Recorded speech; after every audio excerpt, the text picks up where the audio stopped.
Le 20 avril 1889, Adolf Hitler naît dans une famille catholique de ce qui est alors l'Empire d'Autriche, à Braunau-sur-Linn, une petite ville à la frontière avec l'Empire allemand. Son père est douanier. Veuf, il s'est remarié avec une cousine, beaucoup plus jeune que lui. C'est donc un mariage consanguin.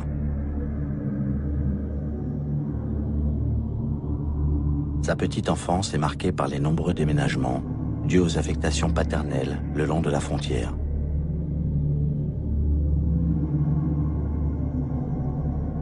Écolier modèle dans le primaire, à 8 ans il sert la messe dans ce monastère. Il chante et s'exalte pour le don de soi des prêtres. Il admire leur sens de la mission. À 19 ans, à la mort de sa mère, il part pour Vienne. Il n'est pas prédestiné à la politique, puisqu'il rêve d'entrer aux Beaux-Arts.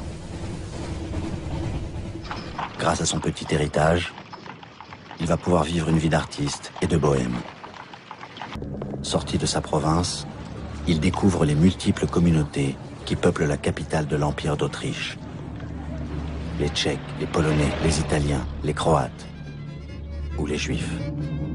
Il dira plus tard: cela me parut l'incarnation de la profanation raciale. Il se présente au concours des Beaux-Arts, qu'il a préparé en dilettante parce qu'il a beaucoup d'ambition, mais peu de courage. Il est refusé. S'ensuit une période difficile qui précède la Première Guerre mondiale, où il vit dans un foyer pour hommes et subsiste en copiant des cartes postales pour les touristes. Mobilisation. Hitler a 25 ans ce 2 août 1914 et la déclaration de guerre va le sortir de son existence d'artiste raté. Il a fui l'Autriche pour ne pas faire son service militaire et il est en Allemagne, à Munich, emporté par la vague de folie nationaliste qu'Hitler ait fait la guerre et que la guerre l'a fait.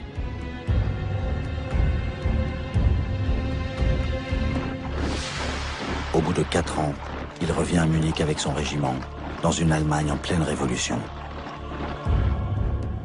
Hitler a 30 ans. Une période déterminante s'ouvre devant lui.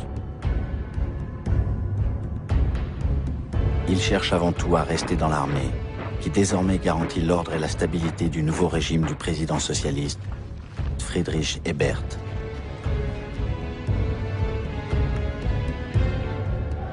La jeune République doit faire face à un mouvement révolutionnaire marxiste. Les spartakistes, qui tentent de s'emparer du pouvoir, comme les bolcheviks l'ont fait en Russie 2 ans plus tôt. L'armée les écrase, aidée par des volontaires nationalistes, les corps francs, viviers du futur parti nazi. Dans l'armée, Hitler fait du zèle. Ce qu'il veut avant tout, c'est un toit et une gamelle. En 1919, il dénonce la honte nationale du traité de Versailles.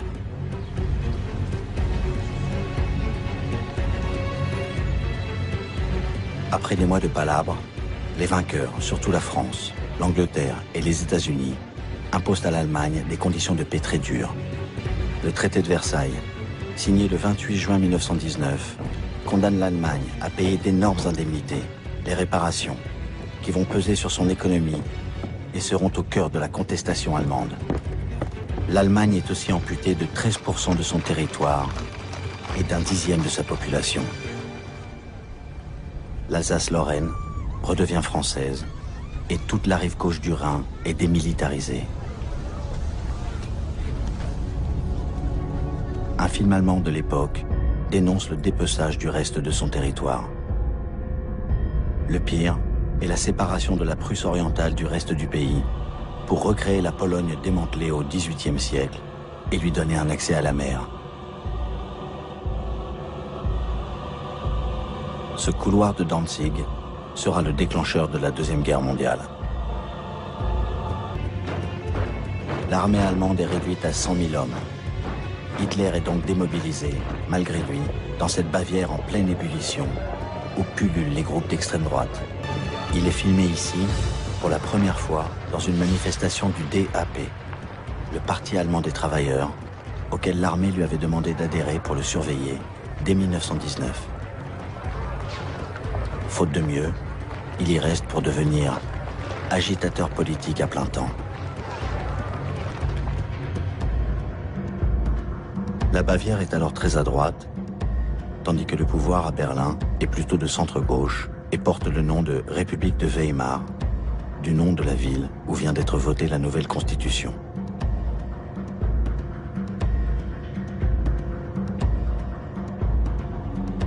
Hitler, transformé en Bavarois, hurle avec les loups contre les criminels de novembre, ceux qui ont signé l'armistice et le honteux diktat de Versailles. Des idées partagées par l'armée et surtout par les anciens combattants qui se réunissent dans les grandes brasseries de Munich, comme la Bürgerbräukeller, où Hitler fait sa grande entrée, le 13 août 1920, avec une conférence intitulée « Pourquoi sommes-nous antisémites ?»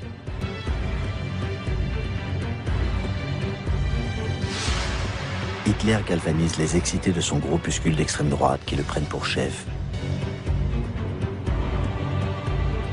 Alors il change le nom du parti. Hitler associe les deux termes, national et socialisme, pour ratisser large et pour montrer son anticapitalisme. Le DAP sera désormais le NSDAP, le Parti national socialiste des travailleurs allemands, qui sera appelé en abrégé nazi. Pour protéger ces réunions, il crée les SA, les sections d'assaut. Une petite milice. Son radicalisme fait passer le parti de 2000 à 20 000 membres, 10 fois plus en un an. Tout paraît possible. En Italie, l'extrême droite, le parti fasciste de Benito Mussolini, vient de prendre le pouvoir. Le 11 janvier 1923, les Allemands assistent médusés à l'entrée fracassante des soldats français et belges qui viennent occuper la Ruhr, région minière et sidérurgique, parce que l'Allemagne rechigne à payer les fameuses réparations, les indemnités imposées par le traité de Versailles. Les Allemands ont froid. Les Allemands ont faim. Ils tentent de voler le charbon des Français. La République de Weimar est obligée d'importer du charbon et de payer ses mineurs grévistes. Ces dépenses énormes l'entraînent à faire marcher la planche à billets à toute allure. Le mark se déprécie d'une manière affolante. Les Allemands payent, un jour, le kilo de pommes de terre 1 milliard. Sur ce terreau de folle inflation et de chômage, l'extrême droite bavaroise se mobilise avec à sa tête le général Ludendorff.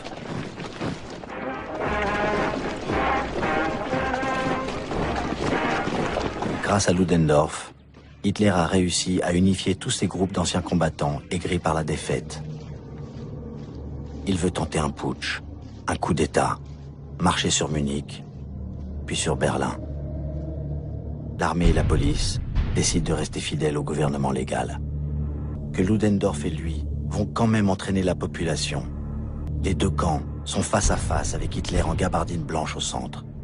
C'est un photomontage nazi destiné à fabriquer la légende du courage d'Hitler. En fait, il s'est protégé derrière son garde du corps, qui a été tué dans la fusillade. Car la police a tiré, mettant fin au putsch d'Hitler de 1923. Hitler a été arrêté et le Parti national-socialiste interdit. Hitler est accusé de haute trahison et du meurtre de 4 policiers. Il est condamné à 5 ans de prison et incarcéré dans une cellule relativement confortable qui donne sur la campagne. Ces conditions de détention ressemblent plus à un hôtel parce qu'il peut recevoir à tout moment les sympathisants nazis. Hitler ressent le besoin d'exposer sa vision du monde et ses principes politiques. Il dicte son livre à Rudolf Hess. Son texte, bâclé, est réécrit par des journalistes nazis. Mein Kampf, mon combat. Le livre renferme toute la conception du monde d'Hitler, dont les nazis vont faire la nouvelle Bible. Hitler sort de prison le 20 décembre 1924. Libéré sur parole pour bonne conduite. Le 27 février 1925, Hitler fait sa rentrée politique dans la fameuse brasserie de Munich, d'où il avait lancé le putsch, en réaffirmant sa position de chef des nazis. C'est alors que se produit un événement qui va le servir. Le premier président de la République de Weimar, le socialiste Ebert, meurt. Les Allemands doivent élire un nouveau président et voient le retour des croix gammées pour la campagne électorale. L'interdiction du parti nazi vient d'être levée parce qu'il n'est plus jugé dangereux. D'ailleurs, le candidat de l'extrême droite unie, qui est encore Ludendorff, obtient à peine 1% des voix. L'échec de Ludendorff est souhaité par Hitler, qui se débarrasse ainsi de son principal rival. C'est l'autre grand chef de 14-18, l'imposant maréchal von Hindenburg, qui est élu. Aux élections législatives de 1928, les nazis n'ont que 2,6% des voix. Au Reichstag, la Chambre des députés de Berlin, ces 2,6% d'électeurs allemands, surtout ruraux, ont permis l'entrée de 12 députés nazis. Ils font sensation parce qu'ils sont presque tous en uniforme de la SA. Une nouvelle crise économique très violente, partie des États-Unis, ravage le monde et surtout l'Allemagne. Les usines ferment les unes après les autres et le nombre des chômeurs atteindra le chiffre effrayant de 6 millions. Désespérés, ils sont nombreux à se tourner vers les nazis et vers les communistes, qui ont aussi leurs troupes de paramilitaires en uniforme. Communistes et nazis vont se heurter violemment dans toutes les élections qui suivent. Le résultat est incroyable. 100 députés nazis font leur entrée au Parlement allemand, le Reichstag, alors que s'annonce la fin du mandat du président de l'Allemagne, Hindenburg. Hitler est candidat à sa succession en 1932. À peine 10 ans après sa tentative de putsch et la prison, Hitler pourrait devenir président de l'Allemagne. 10 avril 1932, le verdict tombe. Hitler ne sera pas président. Hindenburg, réélu grâce aux socialistes, ne veut plus dépendre d'eux. Il provoque de nouvelles élections. Résultat des élections, 230 députés nazis. Hitler est désormais le chef du premier parti politique du pays. Pour la première fois, le pouvoir est à sa portée. Très vite, l'euphorie fait place à la déception. Le président Hindenburg refuse de le nommer chancelier, chef du gouvernement. En quelques semaines, Goebbels, à la tête de l'énorme groupe parlementaire nazi, réussit à paralyser le jeu démocratique. Aucune majorité ne peut se former. Goebbels annonce: il est grand temps de dissoudre cette assemblée qui ne reflète plus la volonté du peuple. Il faut de nouveau des élections, les troisièmes en un an. Elles auront lieu en novembre. Hitler pense encore en profiter. Les résultats de ces élections sont très décevants pour Hitler. Entouré de sa garde personnelle de SS, il rumine son échec. Il a perdu 2 millions d'électeurs et 40 députés. 3 mois plus tard, Hindenburg, toujours dans l'impossibilité de constituer une majorité, a fini par désigner Hitler chancelier d'Allemagne.